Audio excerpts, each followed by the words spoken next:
The night everything started, I was sitting at my son's dining table with him and his wife, trying to act normal after years of not speaking at all. Somehow, against all odds, we had finally agreed to sit down together and call it a truce. Halfway through that tense but polite dinner, my phone vibrated in my pocket. The message came from a number I did not recognize. It said, "Stand up and leave right now. Do not tell your son anything." I did not understand it at the time, but I chose to listen. What I uncovered afterward chilled me to the bone. Exactly 30 minutes later, police officers were pounding on their front door, and what happened after that still feels unreal when I think about it. Earlier that same day, before any of this began, dish soap suds had coated my rough, aging hands as I scrubbed my late wife Linda's favorite coffee mug for the third time that week. Every evening followed the same lonely pattern. One plate, one fork, one cup, a silent dinner meant for one person.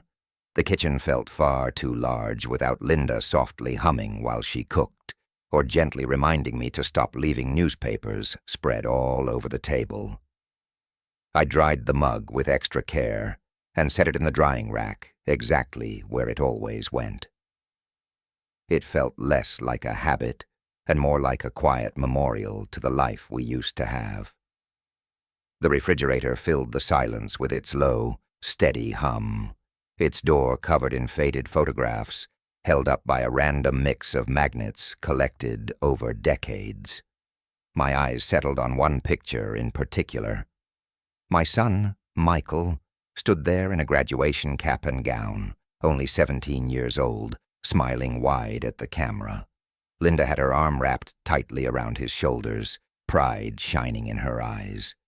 That was before the arguments, before money became an issue, before silence swallowed our family whole. The sharp ring of the phone snapped me out of my thoughts. The sound cut through the room like a blade. With wet hands, I fumbled for a dish towel while the phone kept ringing, demanding attention. I lifted the wall-mounted receiver, surprised by how cold it felt against my skin. Peering through my reading glasses at the caller identification screen, I felt my breath catch in my chest. It was Michael. For a long moment, I just stood there, frozen.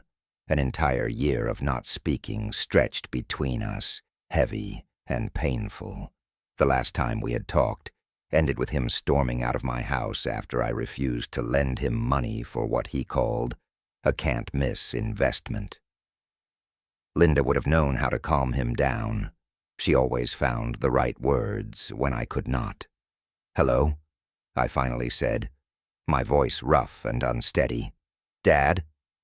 Michael's voice sounded exactly like it did when he was a kid who knew he was in trouble, but hoped for mercy. It is me." My grip tightened around the receiver as my heart pounded hard in my chest. "Michael, I was not expecting—" "I know," he cut in quickly. "I know it has been." He paused, and I could hear him take a breath. Too long. Much too long. I lowered myself into my armchair, the one Linda insisted we buy years ago, because it supported my back properly. The leather was worn smooth from countless evenings watching the news and doing Sunday crossword puzzles. "How are you, son?" I asked. "I am doing well." "Really well," he said. "Rachel and I have been talking a lot, and we realized how much we miss having you in our lives, how much we miss being a family." The word family hung between us. We had been one once before pride, money, and stubborn silence built walls neither of us knew how to tear down. "I miss it too," I admitted, surprised by how easily the truth came out. "Dad," he said carefully, "would you consider coming over for dinner tonight? Rachel is making that pot roast you always loved. We could sit down and actually talk, like we used to." My eyes drifted to the framed photo on the side table beside me. Michael and Rachel stood there with Linda and me on their wedding day 5 years earlier, smiling before everything fell apart.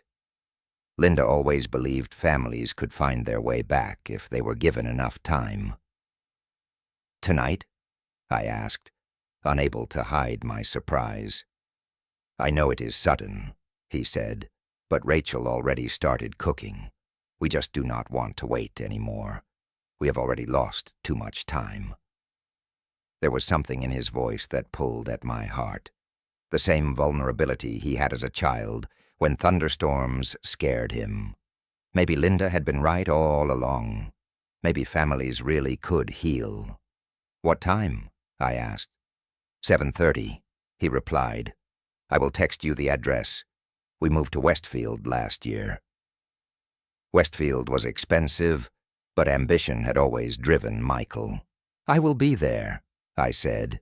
"Dad," he said softly, "thank you for giving us another chance." After I hung up, I sat there as evening shadows crept across the room, holding the family photo in my trembling hands. Linda smiled up at me from the frame, and in my mind I could almost hear her whisper, "It is time, Robert. It is time to come back to your son." The silence after the call felt different than usual. It was no longer empty. It was charged with possibility. I carefully placed the photo back on the table and stood up with a sense of purpose I had not felt in months. Tonight was going to be different. Tonight, I was getting my son back.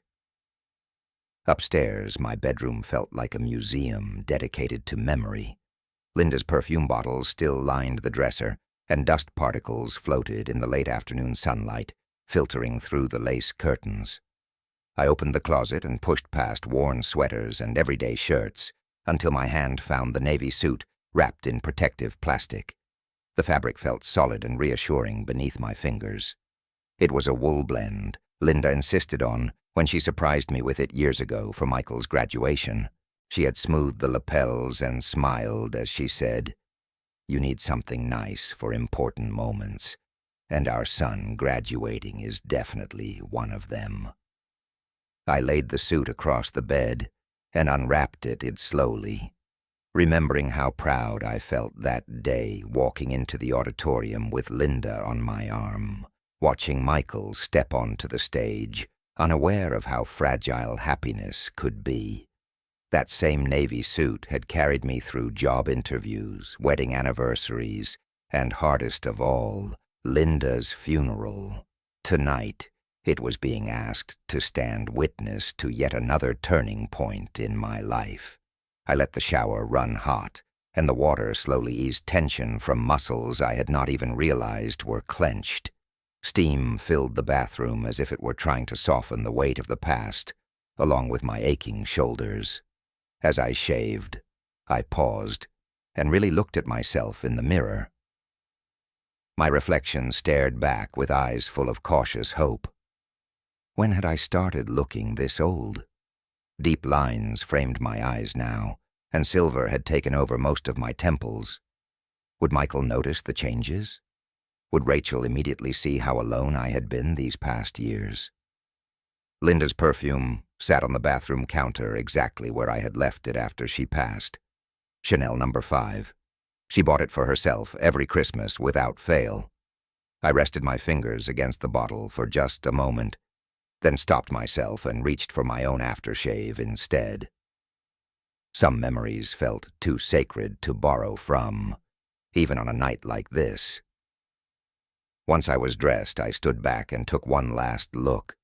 The suit still fit, though it hung a bit looser than it used to. I reached into the cabinet and selected a bottle of well-aged whiskey, a peace offering of sorts. It felt like the right gesture, something that might help bridge old wounds and new beginnings. My phone buzzed with a message from Michael. 247 Elmwood Drive, Westfield. Cannot wait to see you, Dad. I opened the rideshare app, hesitating for a second before typing in the address. Westfield was a good 40 minutes away, worlds apart from my quiet Brooklyn block. The app showed the driver would arrive in 8 minutes. I stood by the front window while I waited, watching familiar brown stones melt into the growing dusk. Mrs. Chen from next door sat on her stoop and waved when she saw me. I waved back, feeling lighter than I had in months. Maybe tonight really would change everything. Maybe families could find their way back after all. The car arrived right on time. A spotless sedan driven by a friendly man who made small talk about the pleasant weather as we pulled away from the curb. As Brooklyn faded into highways, and highways gave way to manicured suburbs, I watched the world transform outside my window. Houses grew larger. Lawns looked like they belonged on postcards. Driveways widened until they resembled private roads. By the time we crossed into New Jersey, I was staring at homes that could have comfortably housed half a dozen families like mine. "Westfield's a beautiful area," the driver said, clearly noticing my reaction. "A lot of very successful people live out here." "I am visiting my son," I replied, pride rising in my chest, despite the confusion twisting in my gut. "He lives here." "Lucky man," the driver said, "having family in a place like this." Lucky indeed, I thought, though a thread of unease crept into my excitement. How exactly had Michael managed to afford a house in one of the most expensive areas in the state? The car slowed and stopped in front of a home that looked like it belonged in an architectural magazine. I froze in the back seat, staring up at stone columns and sculpted greenery that probably cost more than my monthly rent. A circular driveway wrapped around an ornate fountain, water shimmering softly in the early evening light. A Mercedes and a BMW sat parked side by side, gleaming like trophies. "This is it, sir," the driver said cheerfully. "Beautiful place." My hands trembled slightly as I pulled out my wallet, counting bills and adding a generous tip. "Thank you. Have a good evening." The car door felt unusually heavy as I stepped onto immaculate stone pavement. My shoes, freshly polished but clearly worn with age, echoed softly as I followed the curved walkway toward an entrance that looked more like a hotel lobby than a family home. Perfectly trimmed hedges flanked the path, and motion sensor lights flickered on one by one, illuminating me as if I were stepping onto a stage. Before I could reach for the brass doorbell, the massive oak door opened. A middle-aged Hispanic woman with kind eyes and graying hair stood there, dressed in a crisp black uniform that clearly marked her as a professional housekeeper. Her smile was warm, but for just a split second, I caught something else in her expression. Concern, maybe even a warning. It vanished so quickly that I questioned whether I had imagined it. "Mr. Harris," she said kindly, stepping aside. "I am Maria. Mr. Michael and Ms. Rachel are very happy you are here." I stepped into a foyer so large, it made my entire living room feel like a storage closet. Marble floors stretched out beneath my feet toward a sweeping staircase straight out of a movie. Crystal chandeliers cast a soft glow over oil paintings that looked original and very expensive. Fresh flowers filled the air with a gentle, natural scent, nothing like the artificial ones I kept at home. "Dad," Michael's voice echoed from deeper inside the house. His footsteps approached quickly, and then he appeared in the foyer looking like someone out of a glossy magazine. His suit was tailored to perfection. His haircut was sharp. His teeth were far whiter than I remembered from his graduation years ago. When he reached me, he wrapped his arms around me tightly, holding on just a little too long. The hug felt less celebratory and more desperate. "You look great," he said, stepping back and studying my face. His eyes carried both gratitude and something else I could not quite place. "You really do." Rachel appeared at his side moments later, moving with effortless grace. She wore a silk dress that likely cost more than my car, her makeup flawless, her jewelry understated, but unmistakably expensive. Her smile was perfect, almost too perfect, as if she had practiced it. "Robert," she said softly. She moved in close and kissed my cheek, surrounding me in the soft cloud of an expensive perfume that I could never have named. "You look wonderful," Rachel said warmly. "We are so happy you came." I managed a polite smile, still struggling to process the level of luxury around me. "This house is incredible," I said honestly. "I cannot even imagine how you managed something like this." "Real estate," Michael cut in quickly, his laugh just a touch too loud. "We hit the market at exactly the right moment. Mostly luck, really." There was something about the speed of his answer that made me pause, but Rachel was already sliding her arm through mine with effortless confidence. "Come on," she said gently. "Let us get you comfortable. Maria, would you please take Mr. Harris's coat?" I handed over my jacket, my nicest one, though it suddenly felt painfully ordinary in a place like this. Maria accepted it with another of those kind yet strangely worried smiles before disappearing down a hallway that likely led to a closet bigger than my entire bedroom. "I brought something," I said, lifting the bottle of whiskey I had chosen so carefully. "I thought we could share a drink." Michael's face lit up as he turned the bottle in his hands. "Dad, this is perfect," he said. "You really did not have to, but I am very glad you did." He clapped me on the shoulder with enthusiasm that felt just a little forced. "Rachel has been cooking all afternoon. She remembered how much you love pot roast." That stopped me for a second. How did Rachel know my favorite meals? In 5 years, we had maybe shared 3 dinners, and I could not remember pot roast ever coming up. Still, her smile was warm and reassuring, so I pushed the question aside. "You are very kind," I said to her, and I meant it, even if I did not fully understand. "Family looks after family," she replied smoothly, tightening her arm around mine. "That is what matters most." Michael led us toward what I assumed was the dining room. His steps were confident, but there was a tightness around his eyes I could not ignore. Maria had vanished somewhere into the depths of the house, leaving the 3 of us standing in a picture-perfect reunion that felt almost staged. As we passed through room after room that looked like they belonged on magazine covers, I tried to reconcile this kind of wealth with the son who had asked me for money just a year earlier. None of it quite added up. The dining room opened before us like something out of an old film. A massive mahogany table sat in the center, set for 4. Fine china reflected the light of a grand chandelier overhead. Polished silverware rested neatly against crisp white linens, and the rich smell of pot roast drifted in from beyond a set of swinging doors that likely hid a kitchen larger than my apartment.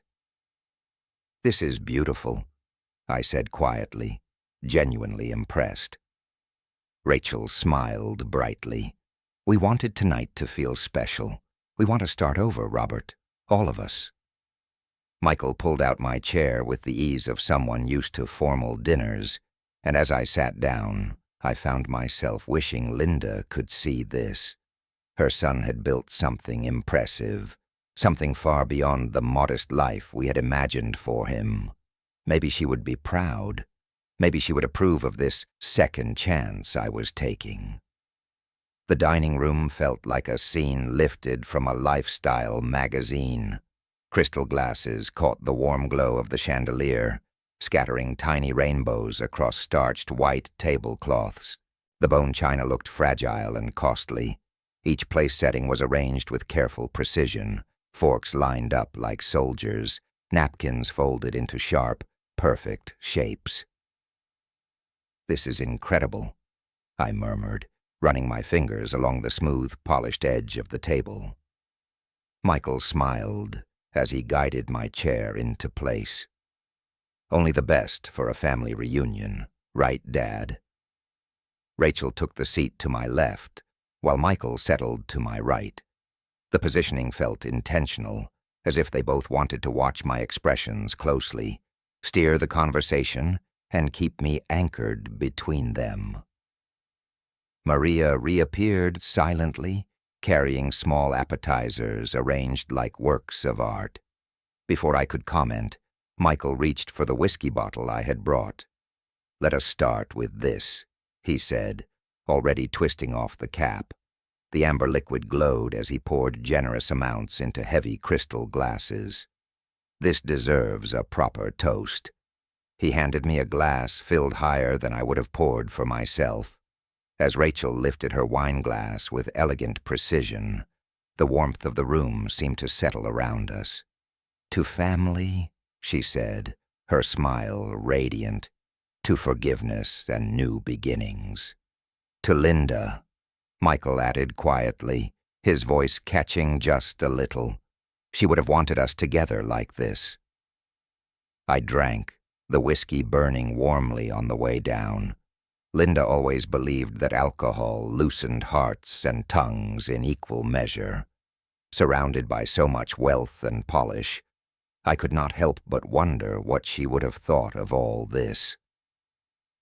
"Tell us about the restaurants," Rachel said, leaning forward with what appeared to be genuine interest. "Michael says you built everything from nothing." "Empire is too strong a word," I replied, taking another sip and feeling more relaxed than I expected. It was just years of hard work and trusting people. Linda always said you should treat employees like family and customers like friends. "Do not sell yourself short, Dad," Michael said, refilling my glass before I even realized it was empty. 7 locations now, right? That is impressive by any standard. 7. He had been keeping track all this time, even during the year we did not speak. A quiet warmth spread through my chest. Maybe he had cared more than I allowed myself to believe. Maria returned with the soup course, moving with practiced precision. Still, I noticed her hands shaking slightly as she placed the bowl in front of me. Lobster bisque, rich and fragrant, served in delicate porcelain.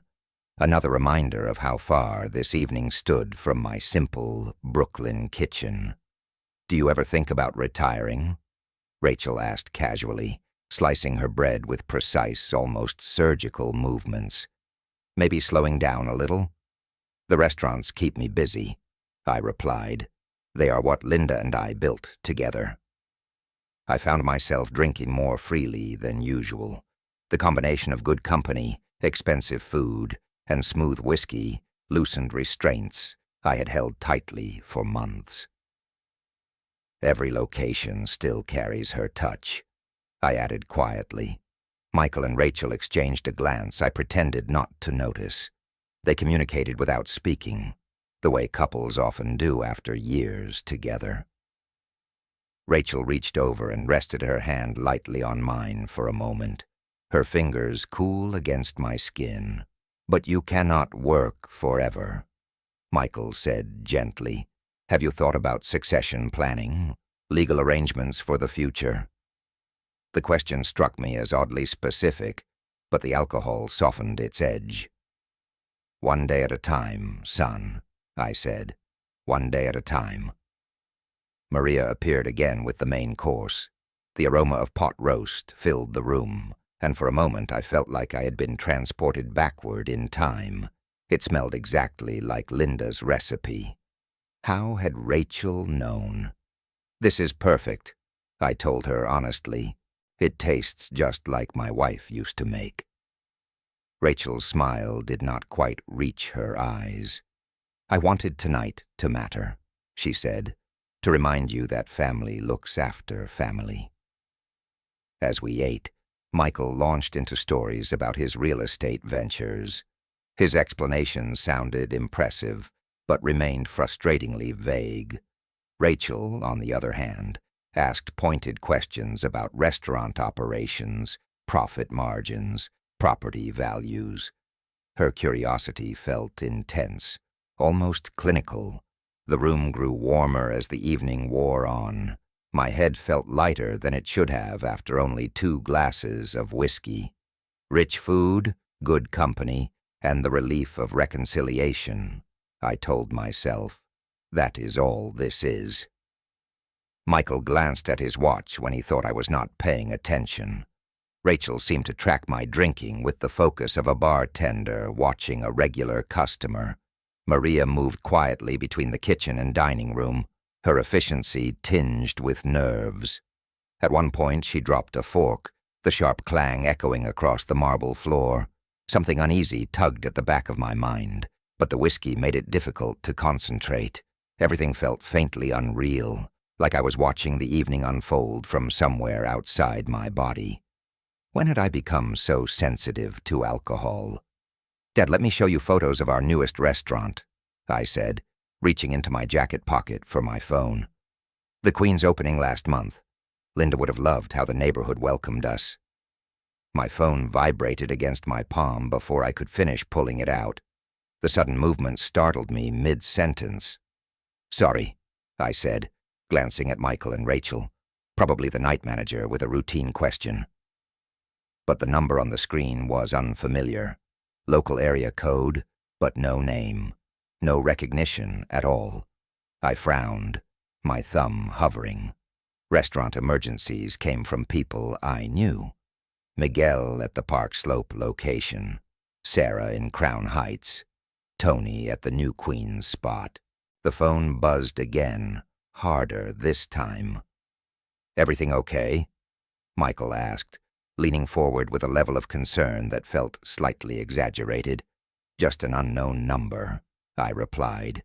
I partially covered the screen with my napkin, driven by an instinct I could not explain. The message appeared in stark capital letters. "Stand up and leave. Now, say nothing to your son." My blood ran cold. The elegant dining room seemed to tilt, and for a moment I could not tell whether it was shock or the alcohol making my head swim. I read the message again, convinced I had misunderstood it. The words did not change. "Dad?"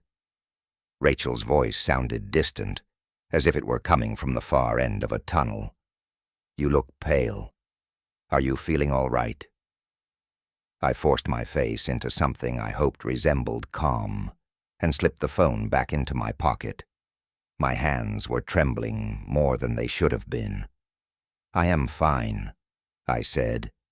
"Just rich food hitting me harder than I expected." But I was not fine. Someone I did not know had my private number. They knew where I was, and they felt compelled to warn me. Warn me about what? About Michael? About this flawless evening that suddenly felt rehearsed, like a carefully staged performance. The whiskey in my glass caught the chandelier's light, amber liquid swirling as my fingers shook despite my efforts to steady them. 2 glasses should not have made me feel this dizzy, not with a full meal. "Maybe some water?" Rachel suggested smoothly, already signaling Maria. Michael studied my face closely. "You sure you are okay? You went completely white for a second." "I am sure," I said. The lie slipped out far too easily. "I just need to step away for a moment," I said carefully. "Is there a bathroom?" "Of course," Michael replied immediately, pointing down the hallway. "Second door on the left. Take your time. Maria is bringing dessert." I rose slowly, testing my balance before committing my weight to my feet. The room tilted slightly, but I managed to steady myself and walk normally toward the hallway. Behind me, Michael and Rachel's voices dropped into low, concerned murmurs. The hallway stretched out ahead of me, lined with expensive artwork and softly recessed lighting that guided each step. The second door on the left was clearly marked, but instead of turning, something inside me pushed me forward toward the open space that led into the kitchen. The warning message replayed in my mind, sharp and impossible to ignore. Whoever sent it knew something I did not. Someone believed I was in danger badly enough to risk exposing themselves to warn a stranger. Maria stood at an enormous sink, methodically washing crystal glasses. Her back was to me. Even though my shoes echoed faintly on the marble floor, she did not turn or acknowledge me. She worked as if I were not there at all. Beyond her, I spotted a back door that opened onto what looked like a garden. Fresh air, distance, space to think without Michael and Rachel watching my every move. I walked past Maria quietly, expecting her to stop me, to question why I was there, or at least to glance over her shoulder. She did not. Still, I noticed her shoulders stiffen slightly as I passed, as if she were holding her breath. The door opened soundlessly, and I stepped out onto a manicured lawn that looked more like a country club than a backyard. Motion sensor lights flicked on as I crossed the perfectly trimmed grass toward a gate in the rear fence. My phone felt heavy in my pocket, the message inside it pulsing like a warning siren. Beyond the fence, streetlights glowed, promising anonymity and distance from whatever danger had prompted that urgent text. I picked up my pace, my dress shoes slipping on damp grass. I did not care about stains or appearances anymore. I only cared about getting away. The gate opened onto a quiet residential street lined with sprawling mansions, each one likely hiding its own collection of secrets. With shaking hands, I pulled out my phone, opened my rideshare application, and requested a pickup 1 block away from Michael's address. 5 minutes. 5 minutes to decide whether I was being irrational or saving my own life. I stood there, staring at the screen, unsure whether the phone in my hand represented proof of a conspiracy or evidence of paranoia. I could not tell the difference anymore. But those capital letters, that command to leave, had awakened every survival instinct Linda had ever drilled into me. When someone warns you about danger, she used to say, listen first and ask questions later. Headlights appeared at the end of the block, cutting through the suburban darkness like a lifeline. I climbed into the back seat, gave the driver my Brooklyn address, and without hesitating, dialed the number that had shattered my evening. It rang twice. A voice answered, careful and controlled, deliberately neutral. I was hoping you would call. Who is this? I asked. My voice sounded rough, even to my own ears. Why did you warn me? I cannot reveal my identity, the voice replied, but you are in immediate danger tonight. That makes no sense, I said. I was having dinner with my son. There was a pause, long enough to feel deliberate. Then the voice said, your son owes $2.3 million to people who break bones when payments are late. The driver glanced at me in the rearview mirror as we merged into traffic, likely confused by how I had gone completely still mid-call. That is impossible, I said, though the words felt hollow. Michael works in real estate. He lives in a mansion. Everything is leveraged, the voice continued calmly, borrowed against repeatedly to cover gambling debts, underground casinos, high-stakes poker, sports betting with organized loan sharks. He has 2 weeks to pay or face serious physical consequences. My free hand reached for the door handle without thinking, as if I could escape the information by jumping from a moving car. Outside the window, pristine neighborhoods blurred past, flawless lawns concealing ugly truths. Even if that were true, I said slowly, what does any of this have to do with warning me away from dinner? The whiskey you brought was dosed with zetrosolum, the voice said. It amplifies alcohol's effects by a factor of 5, making the drinker extremely susceptible to suggestion. The words struck me like a physical blow. The dizziness, the way 2 glasses had felt like 6. How easily I had started discussing business details I normally guarded. My mind raced back to Michael insisting on opening my gift immediately, Rachel carefully watching every sip, both of them refilling my glass before I realized it was empty. That is, I stopped myself, my throat tightening. Legal documents were prepared in advance. The voice continued without emotion. Complete transfer of your restaurant properties and business assets. A power of attorney that would have handed your son complete control. The voice continued.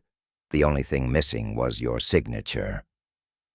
The driver kept his eyes on the road, professional enough to pretend he did not notice that his passenger was unraveling in the back seat. I stared out the window at quiet suburban streets that suddenly felt menacing. Every warmly lit house now seemed capable of hiding the same kind of betrayal I had just escaped. "How do you know all of this?" I asked. "That is not important." The voice replied calmly. "What matters is that you left before signing anything.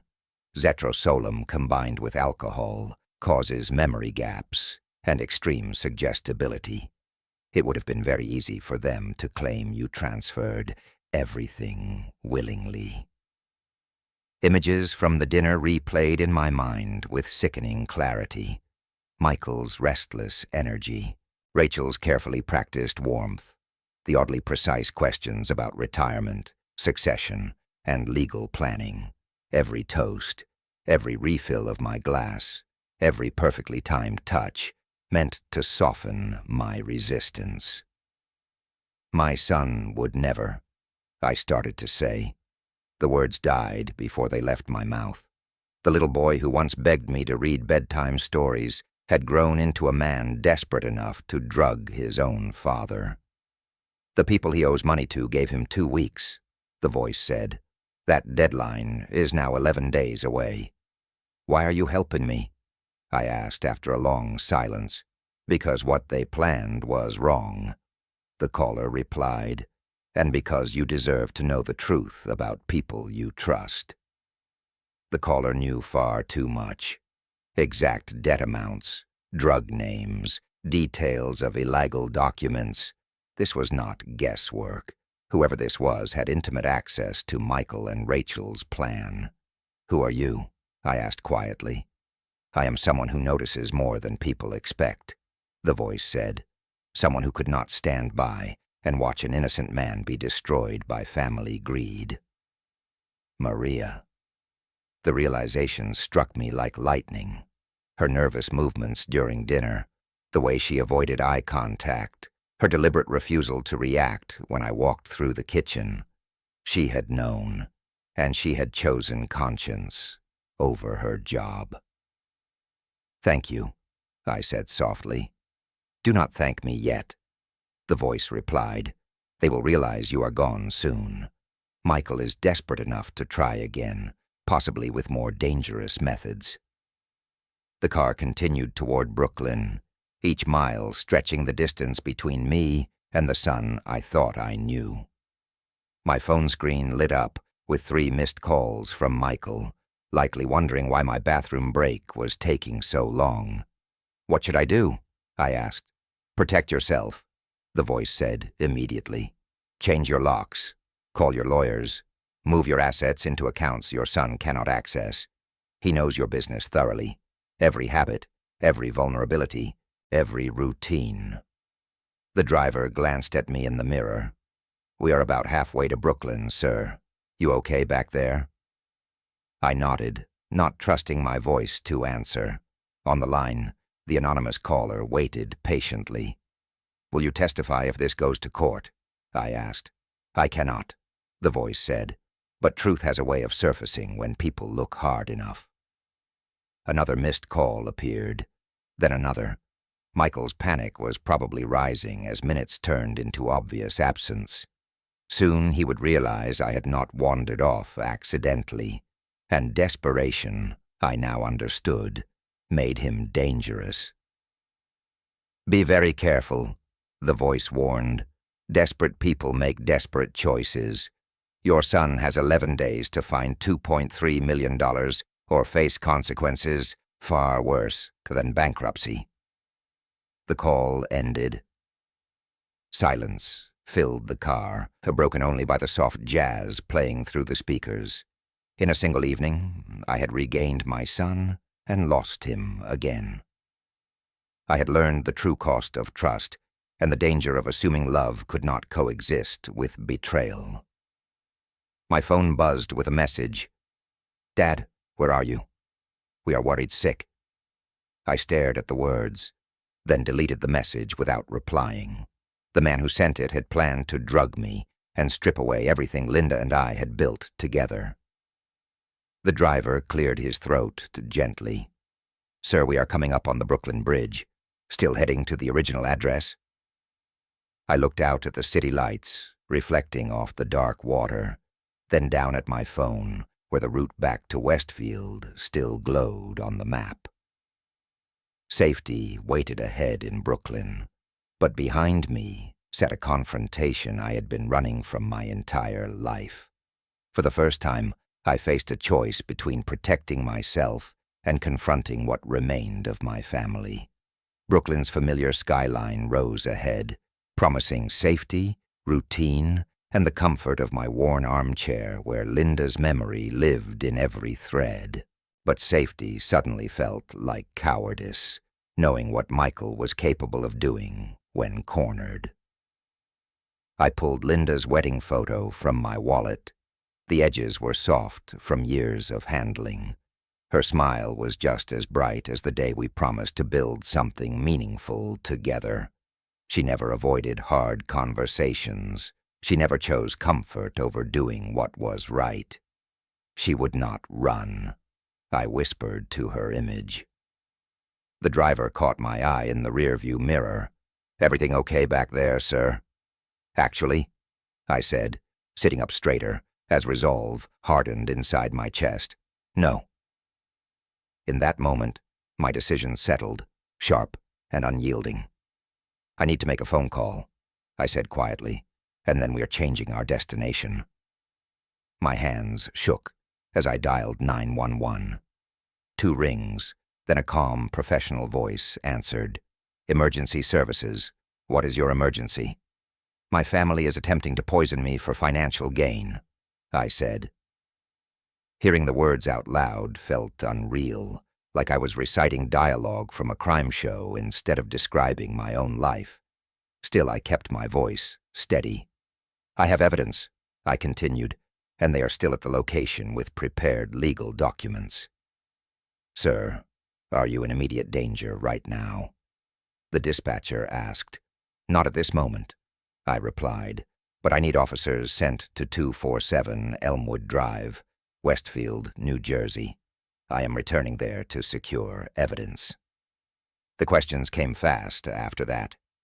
Type of poisoning, number of suspects, whether any weapons were present. I answered each one calmly and clearly, slipping into the same focused mindset I used when handling business crises. Facts only, precise details, no emotion. "Officers are en route," the dispatcher said. "That estimated arrival time is 20 minutes. "Thank you."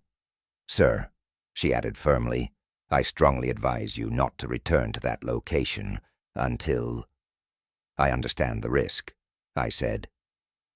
I glanced down at Linda's photo in my hand. Her eyes held that familiar look, the one she wore whenever she expected more courage from me than I felt I had. "But if I do not go back," I continued, "they will destroy evidence, and they will try this again, possibly with someone else." After the call ended, I leaned forward toward the driver. "Change of plans," I said. "We are going back to Westfield." He hesitated. "Sir, you seem extremely upset. Maybe you should think this through. This feels dangerous." I met his eyes in the rearview mirror. Sometimes you have to choose between being safe and doing what is right. The return drive felt nothing like the first. Streetlights no longer blurred with confusion, but sharpened with purpose. Each mile carried me closer to the son I raised, the family I trusted, and a future I would now have to rebuild from the ground up.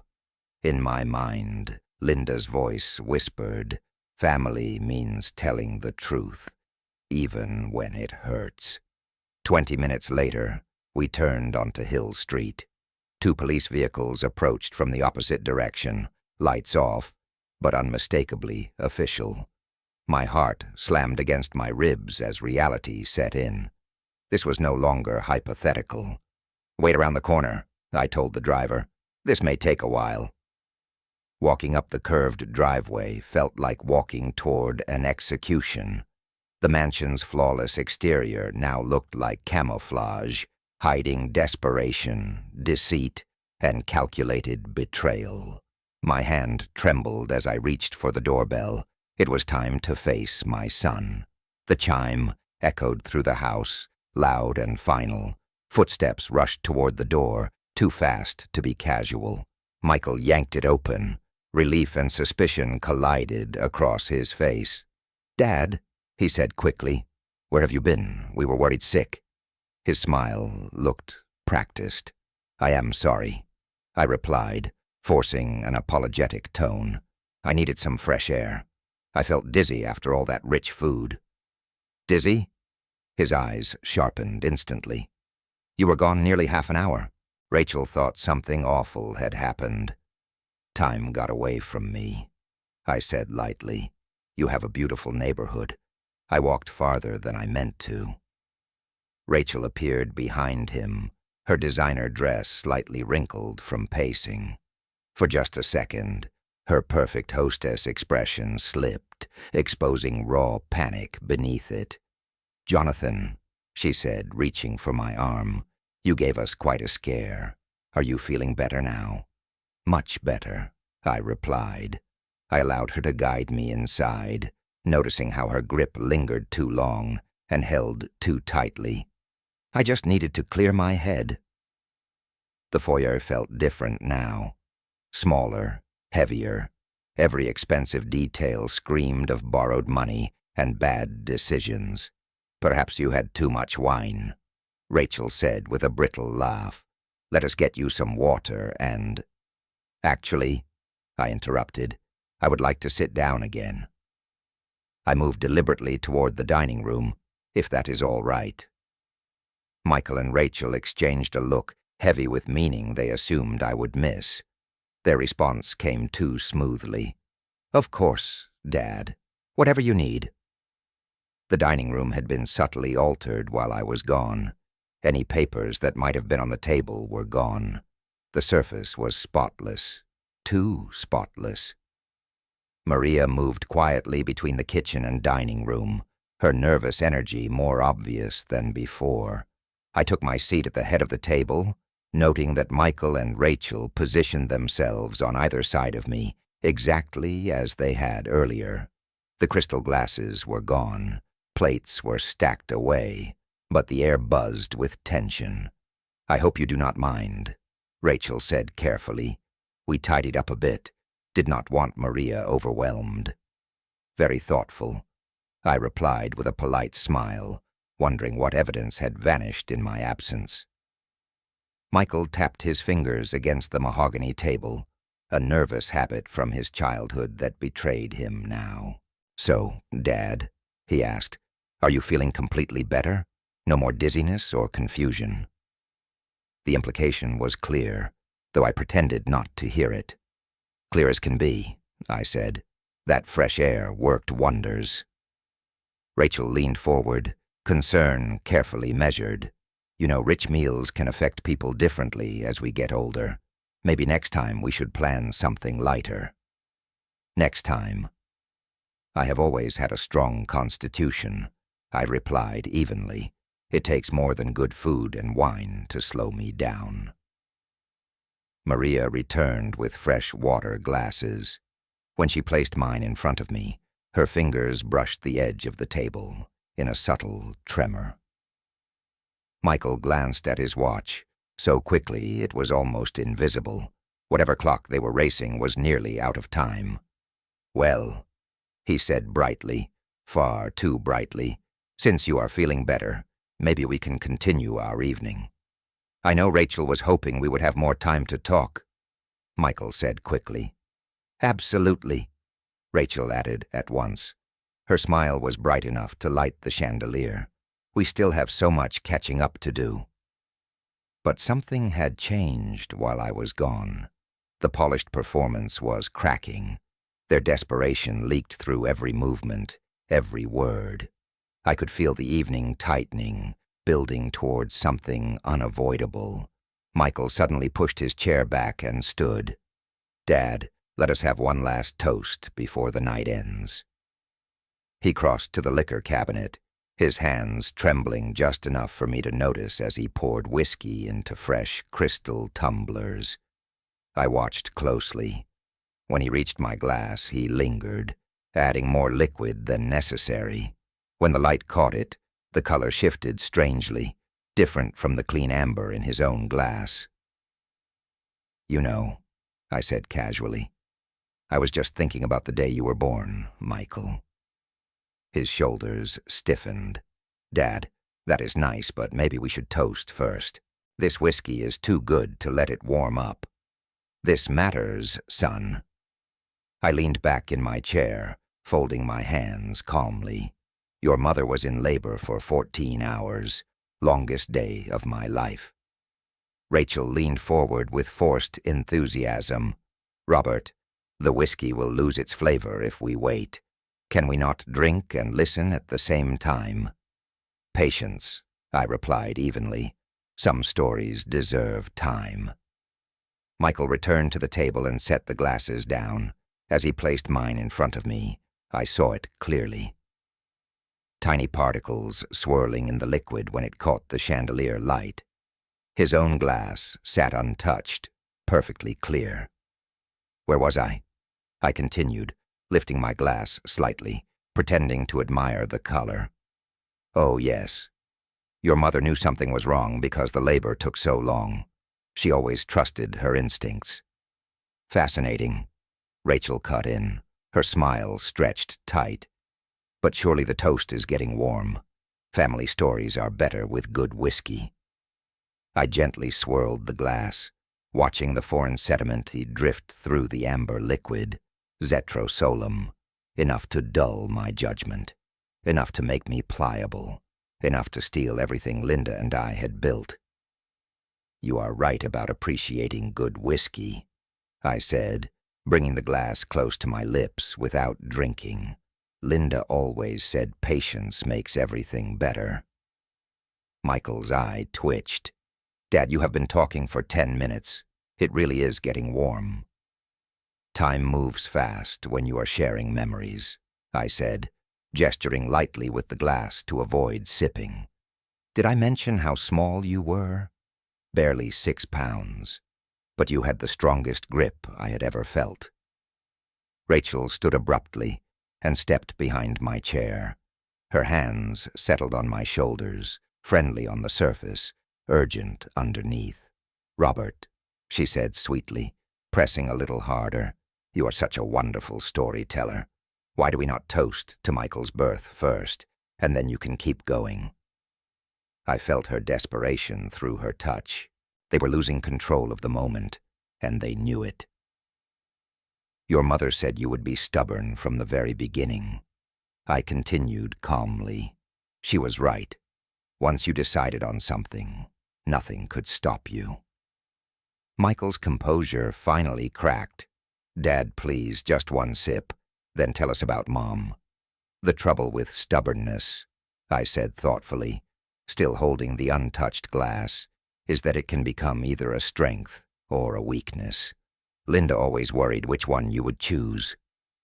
The room fell silent, broken only by the faint clink of dishes from the kitchen. Michael and Rachel stared at me, frustration barely contained now, their carefully constructed plan unraveling by the second. "I think," I said slowly, "Linda would be heartbroken to see the choices you have made." Michael's face drained of color. "What are you talking about?" Before I could answer, 3 sharp knocks echoed through the house. Firm, commanding, unmistakable. "Police, open the door." Michael's glass slipped from his hand and shattered against the marble floor. The sound echoed through the dining room as his face went pale. Moments later, officers filled the foyer. The metallic click of handcuffs cut through the stunned silence like a final verdict. Michael stood frozen as the senior officer stepped forward, his voice calm and practiced. "Michael Harris," the officer said, "you are under arrest for attempted poisoning, conspiracy to commit fraud, and elder abuse. You have the right to remain silent." "This is insane," Michael stammered, his voice breaking. "Officer, this is a misunderstanding. My father is confused." "Dad, please," Rachel cried, hysteria rising as her perfect composure finally shattered. "Tell them this is all a terrible mistake," Rachel pleaded, her voice breaking. I stood up slowly, still holding the untouched glass of whiskey.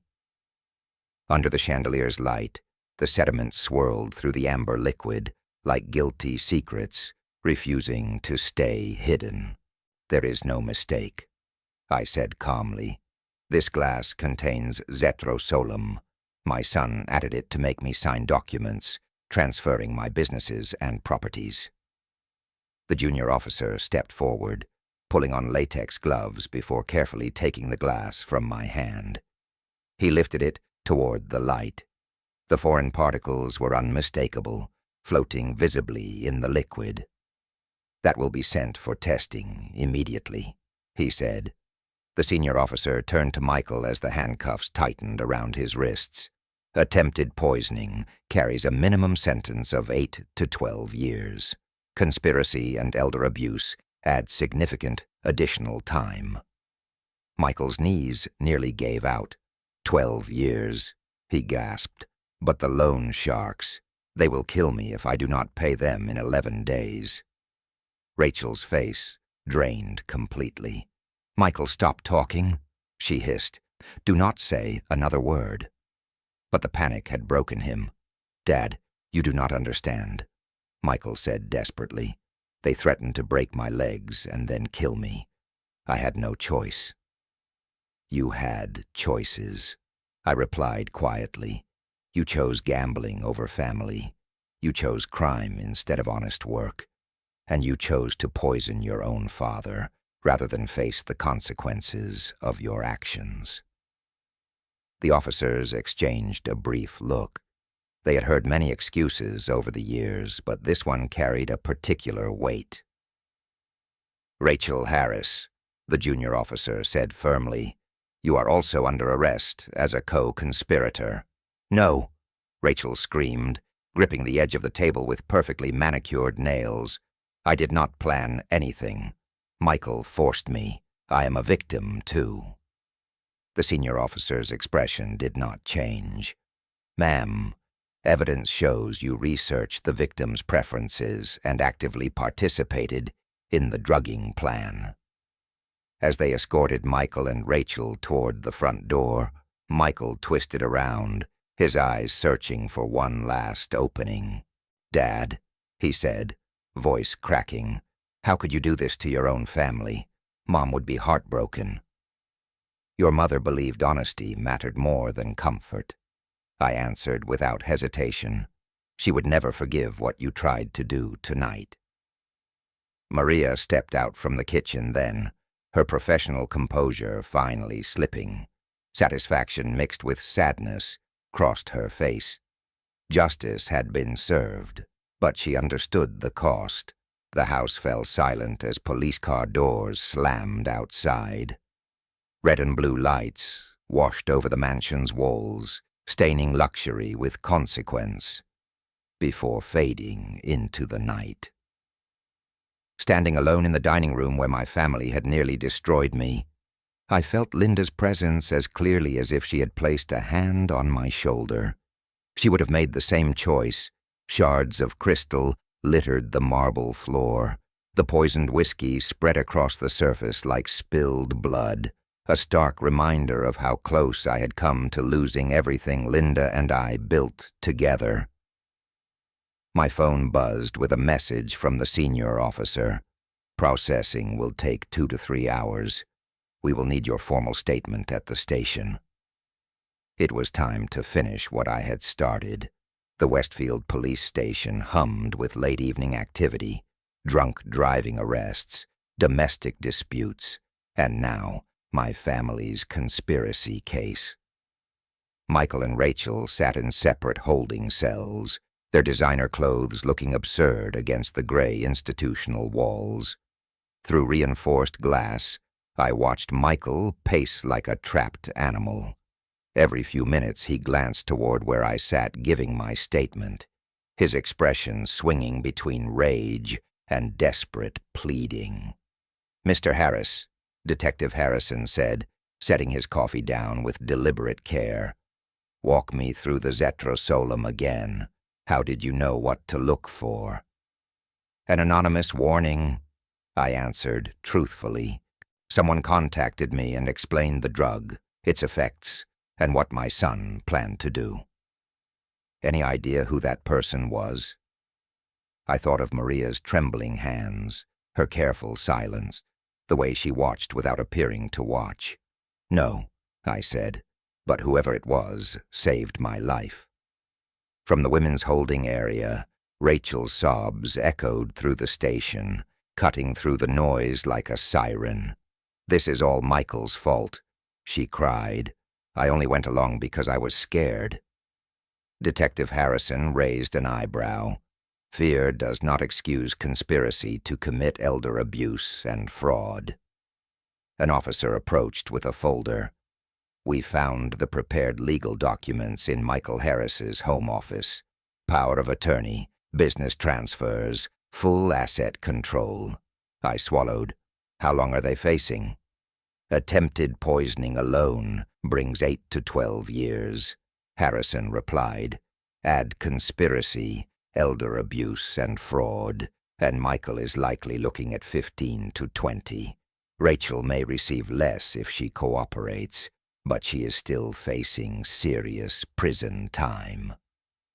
The numbers felt unreal. My son would spend much of his 40s behind bars because he could not confront his gambling addiction. "The loan sharks he mentioned," Harrison added. "We will need details. It may explain his desperation, but it does not excuse attempted murder." Through the glass, I saw Michael collapse onto the narrow bench in his cell, burying his face in his hands. And for the first time since that dinner began, I allowed myself to breathe. 20 years of my life had gone into raising him, teaching him right from wrong, building something solid he could one day inherit with pride. And all of it had been nearly destroyed by his refusal to face consequences like an adult. "Dad." Michael's voice suddenly echoed through the station when he spotted me through the reinforced glass. "Please, I will pay everything back. I will go to treatment. I will change." I had heard those words before, the same promises he made during our last argument about money, the same emotional leverage that used to work when he was younger, and I still confused love with enabling. Detective Harrison watched the exchange carefully. "Mr. Harris, this is typical behavior in family financial crime cases. He will keep attempting manipulation." "I know," I said quietly. "His mother always told me I was too soft on him.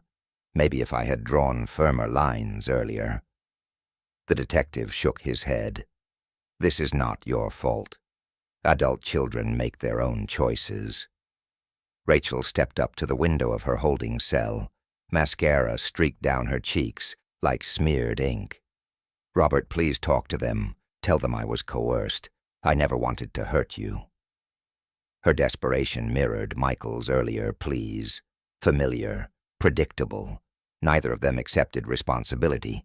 Both blamed circumstances, pressure, fear. Anything but themselves. "Detective," I said, leaning forward as a different realization settled in. "I need to ask you something important. The person who warned me tonight, risked everything to save a stranger. If I knew who they were, I would want to help them. Harrison nodded. Understood. If they come forward officially, their cooperation will be documented and protected as much as possible. The fluorescent lights above us buzzed softly, unforgiving in their brightness. There was no hiding here, no flattering shadows. My family's perfect image had collapsed completely, revealing desperation and criminal intent underneath. 3 hours later, paperwork finished and formal statements complete. I stood in the station lobby. An officer approached, holding a set of car keys. "Ready to head home, Mr. Harris? We can take you back to Brooklyn." I looked down at my phone, at the number that had saved my life. Actually, I need to make one call first, to thank someone who deserves to know how this ended. The phone rang twice before a familiar voice answered, no longer masked by caution, but warm with concern. "This is Maria Gonzalez," she said gently. "How are you, Mr. Harris?" "Maria." Relief washed through me like sunlight after a storm. "You were there the entire time. You saw everything and still found the courage to save me. I could not let them hurt you," she said. "You treated me with respect when your son and his wife treated me like furniture." Sitting there in the police station just before midnight, I felt tears spill down my face for the first time since Linda's funeral. Not from pain, but from gratitude. "Maria," I asked, steadying myself, "how did you know about everything? The Zetra Solum, the documents, all of it?" 3 days ago, she explained. "I was cleaning Mr. Michael's office when they started planning. They spoke as if I did not exist, as if I could not understand English, as if it would not matter even if I did." That casual cruelty hurt almost as much as the attempted poisoning. My son had become someone who dismissed human dignity based on job titles and assumptions. "They discussed everything," she continued. "The drug, the dosage, where to hide the documents.